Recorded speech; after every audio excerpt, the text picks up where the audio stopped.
Hello everyone, আসসালামু আলাইকুম। Welcome back to my another new blog. কেমন আছো তোমরা সবাই? আশা করছি আল্লাহর অশেষ রহমতে যে যেখানে আছো আলহামদুলিল্লাহ ভালো আছো, সুস্থ আছো। তোমাদের দোয়ায় আমিও আলহামদুলিল্লাহ ভালো আছি। তো আজকে তোমাদের সঙ্গে শেয়ার করব নতুন আরও একটি ভিডিও। আশা করছি আজকের ভিডিওটা তোমাদের সবার অনেক ভালো লাগবে। ভিডিওতে যে ফুল গাছটা তোমরা দেখতে পাচ্ছ, এই ফুল গাছটার নাম আমি জানি না। তো এই গাছটা হচ্ছে একটা ডাল ছিল, একজনের বাসা থেকে একটা ডাল নিয়ে আসছিলাম। সেটা লাগিয়ে দেওয়ার পরে ডালটা প্রথমে মরে গেছিলো। তো ঠিকভাবে প্রপার যত্ন না নেওয়ার কারণে ডালটা মরেও গেছিলো। তারপরে আবার আমি একটু যত্ন নেওয়া শুরু করলাম। মরার ডাল থেকে এত সুন্দর কুশি বের হয়ে দেখো এখন কতটা সুন্দর ফুল ফুটে আসছে। আর ফুলগুলো দেখলে আমার একদম চোখটা জুড়িয়ে যায়, এত সুন্দর লাগে। প্রত্যেকটা দিনেই খুব সুন্দর ফুল ফুটে থাকে। তো যাই হোক, এটা হচ্ছে দুপুরবেলার ভিডিও। আজকে রান্না করব হাঁসের মাংস। শুনেছি গরমের মধ্যে হাঁসের মাংস খেলে নাকি গরম আরও বেশি লাগে। তো যাই হোক, কথাটা কতটুকু সত্যি জানি না, কখনো তো গরম লাগেনি হাঁসের মাংস খেয়ে। তো এটা সম্ভবত এমনিতে বলে সবাই।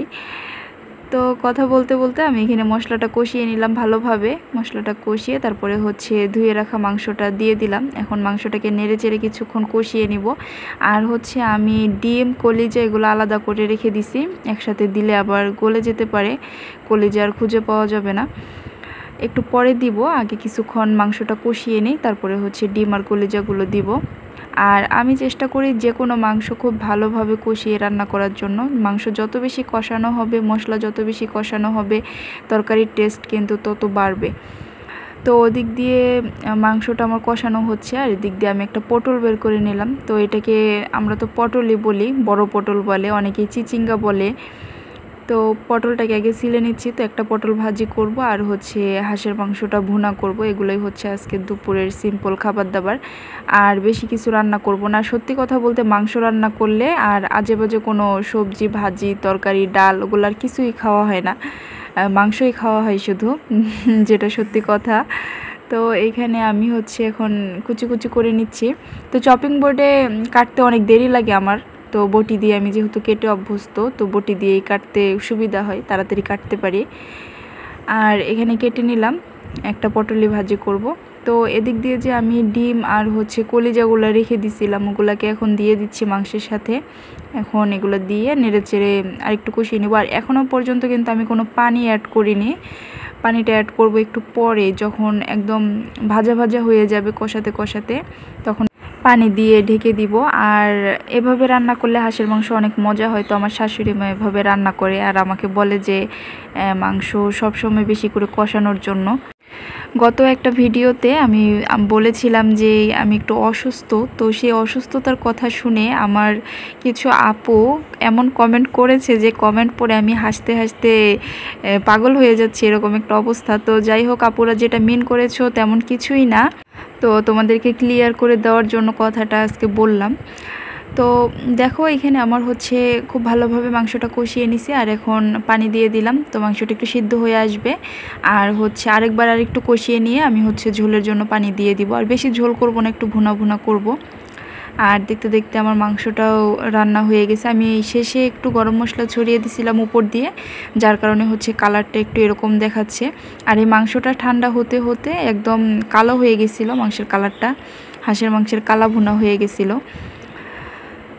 আর এটা হচ্ছে আমার রান্নাবান্না করার পরের ভিডিও। তোমরা বাহিরে দেখতে পাচ্ছ কতটা রোদ, এত পরিমাণে রোদ কি বলবো, বাহিরে তাকানো যায় না। আর আমার গাছগুলো সব মানে ঝিমিয়ে পড়ছে, এরকম অবস্থা।